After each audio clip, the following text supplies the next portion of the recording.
नमस्कार आदाब, मैं हूं अरशद बीसरू और आप देख रहे हैं मेवात आज तक। आइए दोस्तों, आपकी जानकारी के लिए मैं एक बड़ी खबर लेकर आया हूं। दो अलग अलग तस्वीर आपको दिखाऊंगा। एक तस्वीर देख करके हमारे देश के हिंदू भाई जो है प्रभावित हो जाएंगे, तो दूसरी तस्वीर को देखकर हमारे मुस्लिम बहन भाई भावुक हो जाएंगे। तो चलिए, सबसे पहले मैं आज आपको तुर्की के राष्ट्रपति रजब तैयब अर्दगोन की एक तस्वीर दिखाना चाहता हूं, जिस तस्वीर को देखकर आप लोग रोने लग जाएंगे और भावुक हो जाएंगे और आपको लगेगा कि वाकई अब जो जंग है वो दुनिया के सर पे मंडरा रहा है। तो चलिए, पहले आप रजब तैयब अर्दगोन की वो तस्वीर देखिए, जिस तस्वीर में वो फिलिस्तीन के मुस्लिम बहन भाइयों यानी फिलिस्तीन के लाचार मुसलमानों के लिए और लाचार मजबूर बेबस लोगों की इतनी कदर और रिस्पेक्ट करता है, वो है रजब तैयब अर्दगोन। तो देखिए इस तस्वीर में किस तरीके से रजब तैयब अर्दगोन रो रहा है और अपने आंसू पूछ रहा है।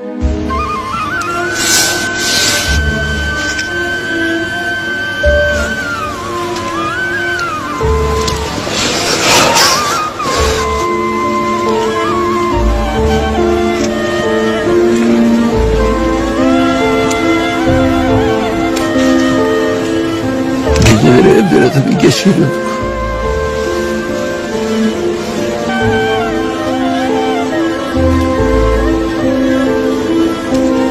Bir gece kızımla bir odamızın kapısına bir pusu basmıştı.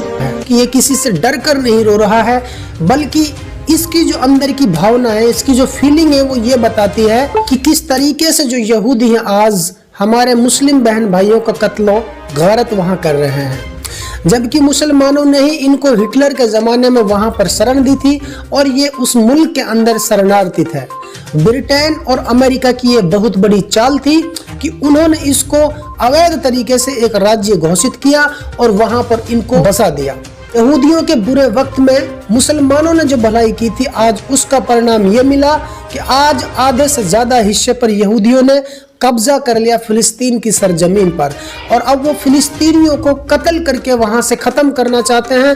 Betul मुकद्दस अल अक्सा मस्जिद पर अपना कब्जा, अपना हक जताना चाहते हैं, जबकि पूरे तरीके से ये गलत है। इजराइल तो एक भगोड़ा और एक शरणार्थी था, इसमें कोई शक नहीं है कि वो एक आतंकवादी मुल्क है। आतंकवादी इंडिया में उसको कहा जाता है जो निर्दोष लोगों पर बमबारी करता है या हमला करता है।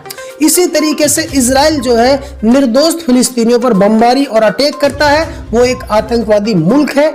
ये हम कहने से कोई गुरेज नहीं कर सकते हैं। अब आपको मैं एक और तस्वीर दिखाना चाहता हूँ जो हमारे हिंदुस्तान के तरह हमारे हिंदू बहन भाइयों को भावुक करेगा। तो चलिए दोस्तों, पहले ये आपको बता देता हूँ कि हमारे हिंदुस्तान के अंदर बीजेपी और संघ से जुड़े कुछ ऐसे हमारे भाई हैं। मैं उनको गोबर भक्त और संघी नहीं कहना चाहता हूं, क्योंकि मैं नहीं चाहता कि अपने मुंह से मैं किसी को गाली दूं। मुंह से निकली जो बात है उससे किसी भाई के दिल को ठेस पहुंचे। बहुत सारे मैंने चैनल देखे हैं जो सिर्फ गोबर भक्त और संघी कह के इन लोगों को पुकारते हैं, लेकिन नहीं, मैं इन लोगों को अपने हिंदू भाई कह के पुकारता हूं और मैं हिंदू भाइयों के लिए दिखाना चाहता हूं कि आज आप इजराइल का समर्थन कर रहे हैं। सारे हिंदू भाई बिल्कुल नहीं कर रहे हैं, वो फिलिस्तीन के साथ और हक के साथ खड़े हैं, मगर कुछ हमारे बीजेपी कार्यकर्ता और संघ आरएसएस से जुड़े लोग इस बात का समर्थन करते हैं कि हम भारत के बाद किसी को लाइक करते हैं तो इजराइल को करते हैं। तो चलिए, मैं आपको बताना चाहता हूं कि प्रधानमंत्री नरेंद्र मोदी जब से प्रधानमंत्री बना तभी से नफरत फैली है। उससे पहले अटल बिहारी वाजपेयी भारतीय जनता पार्टी के प्रधानमंत्री बने और बहुत ही इंटेलिजेंट और पढ़े लिखे एक व्यक्ति थे। उन्होंने खुले तौर पर फिलिस्तीन का साथ दिया था और इजराइल को बुरी तरह से खदेड़ा था। तो चलिए, मैं आपको वो तस्वीर दिखा रहा हूँ। यदि आप प्रधानमंत्री नरेंद्र मोदी को अपना पापा मानते हैं तो फिर ये पूर्व प्रधानमंत्री श्री अटल बिहारी वाजपेयी जी तो आपके दादा लगे। तो ज्ञान तो दादा में ज्यादा होगा ना, तो ज्ञान तो दादाजी में ज्यादा होता है, पापा में थोड़ी होता है। तो चलिए, आपके दादाजी की एक स्पीच में आपको सुनाता हूँ। मेरी बात का बुरा नहीं मानना, मैं सिर्फ आपको एक संदेश दे रहा हूँ। तो देखिए श्री अटल बिहारी वाजपेयी जी के ये बयान। ये कहा जा रहा है जनता पार्टी की सरकार बन गई, वो अरबों का साथ नहीं देगी, इजराइल का साथ देगी। आदरणीय मोरारजी भाई इस स्थिति को स्पष्ट कर चुके हैं। गलतफहमी को दूर करने के लिए मैं कहना चाहता हूं कि हम हर एक प्रश्न को गुण और अवगुण के आधार पर देखेंगे, लेकिन मध्य पूर्व के बारे में यह स्थिति साफ है कि अरबों की जिस जमीन पर इजराइल कब्जा करके बैठा है वो जमीन उसको खाली करना होगी। अरबों की जिस जमीन पर इजराइल कब्जा करके बैठा है वो जमीन उसको खाली करना होगी। अरबों की जिस जमीन पर इजराइल कब्जा करके बैठा है वो जमीन उसको खाली करना होगी। तो देख लिया आपने, जिन हमारे हिंदू भाइयों को ये नहीं पता है, जो अंधे होकर के इजराइल की सपोर्ट कर रहे हैं, उनको अब पता लग गया है। इजराइल वाकई एक आतंकवादी मुल्क है, वो एक अवैध बस्ती है। उन्होंने हथियार के दम पर वहां के लोगों की जमीन को हड़पा है, वहां के लोगों का कत्ल गारत किया है। शर्म की बात और लानत की बात यह है इजराइल के लिए कि जो इनकी कौम है यहूदी, ये बड़ी पिटोकड़ी है। पहले ही हमारे नबियों ने दौड़ा दौड़ा कर मारे थे, इनसे जंग जीता था। उसके बाद में कई मुल्कों ने ये इस तरीके से मारे कि इनका नामो निशान मिटा दिया। जब हिटलर ने इनको बुरी तरह से मारा था तो फिर इनको दुनिया में कहीं जगह नहीं मिली। कुछ लोग भाग करके जो बचे थे, फिलिस्तीन यानी मुसलमानों का दिल वाकई बड़ा होता है, ये इंसान का कत्ल नहीं करना चाहते हैं। और जिन लोगों को आप आतंकवादी कहते हैं, हम उनको मुसलमान नहीं समझते हैं, उनका कोई और ही मजहब होगा। मुसलमान कभी आतंकवाद नहीं करता है। सच्चा और अच्छा मुसलमान आतंकवादी नहीं बनता है, वो इस्लाम के फरमान पर चलता है और इस्लाम अमन सिखाता है, अमन बताता है। फिलिस्तीन के मुसलमानों ने इनकी दया की और इनको अपने देश में शरण दी। उसका अंजाम आज आपके सामने है कि किस तरीके से परिणाम आ रहा है। तो अब तो मेरे हिंदू भाइयों को ये पता लग गया होगा कि इजराइल एक गंदा और एक गद्दार मुल्क है। इजराइल का समर्थन ना दें। इजराइल घटिया मानसिकता का एक गंदा मुल्क है। कोई इस वहम में ना रहे कि इजराइल बहुत बड़ा शक्तिशाली मुल्क है तो फिर वो सबको मार देगा। दोस्तों, आज पूरा एक सप्ताह गुजर चुका है और भीषण जंग चल रहा है, लेकिन इजराइल के डिफेंस सिस्टम हो, चाहे उसके हवाई हमले हो, एयर स्ट्राइक हो, चाहे उसकी थल सेना हो, चाहे कुछ भी हो, लेकिन फिलिस्तीन जहां था वहीं खड़ा है और टस से मस नहीं हुआ है। ये जरूर है कि फिलिस्तीन के करीब 200 नागरिक मारे गए हैं, 50 से अधिक बच्चे, 40 से अधिक महिलाएं मारी गई हैं और करीब सैकड़ों की तादाद में बड़ी बड़ी बिल्डिंग जिनको इजराइल के हवाई हमले ने खत्म कर दिया, जमींदोज कर दिया है। लेकिन दोस्तों, मैं आपकी जानकारी लिए बता दूं, जिस मुल्क के पास अपनी सेना और फोर्स तक नहीं है, जिसके पास कोई बड़ा वेपन नहीं है, वो एक हफ्ते से जंग लड़ रहा है, तो क्या भंतु जंग लड़ेगा तुर्की ईरान से? ये मुल्क तो कई और भी हैं, लेकिन कुछ मुल्कों का मैं नाम नहीं लेना चाहता हूँ।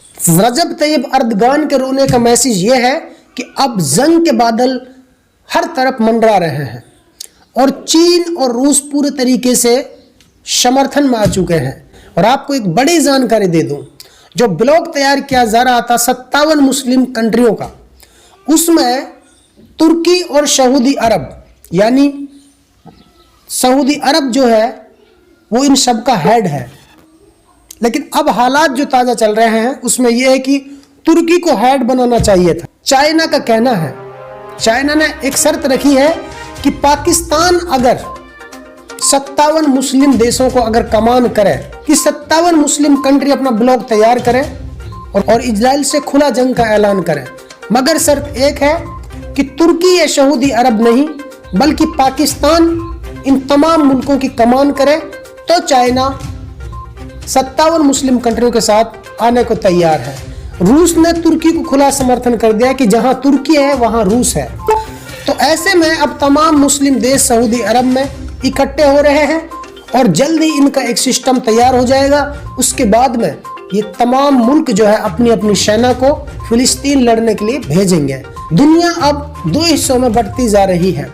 उधर ब्रिटेन और अमेरिका ने यह कह दिया है कि वो किसी भी हाल में इजराइल को तनहा नहीं छोड़ना चाहता है। तुर्की, पाकिस्तान, ईरान, सऊदी अरब जैसे मुल्कों ने खुलकर समर्थन कर दिया है फिलिस्तीन का कि वो किसी कीमत पर भी बैतुल मुकद्दस पर कब्जा नहीं होने देंगे। कि दो ताकतवर कंट्री भी अब खुलकर मुस्लिम ममालिकों के साथ यानी फिलिस्तीन के हक में आ चुकी हैं।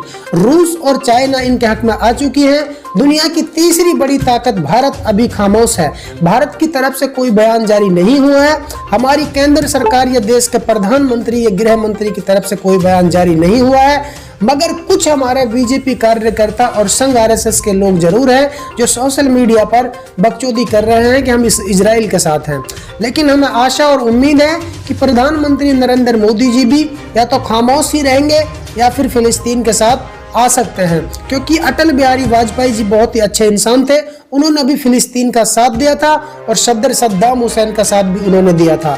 अब मैं चर्चा करना चाहता हूँ अपने मेवात इलाके के ऊपर।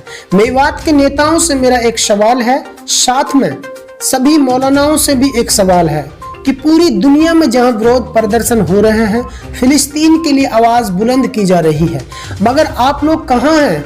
मैं सिर्फ बड़े इज्जत के साथ आप लोगों से पूछ रहा हूं, आप लोग हैं कहां?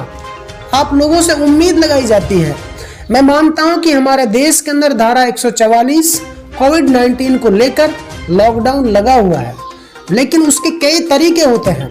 आप मीडिया के माध्यम से अपनी बात रख सकते हैं। 50 से कम लोग इकट्ठा होकर डिस्टेंस बनाकर विरोध कर सकते हैं। कानून या जिला प्रशासन आपको नहीं रोकेगा, क्योंकि ये आपका राइट है, आपका अधिकार है।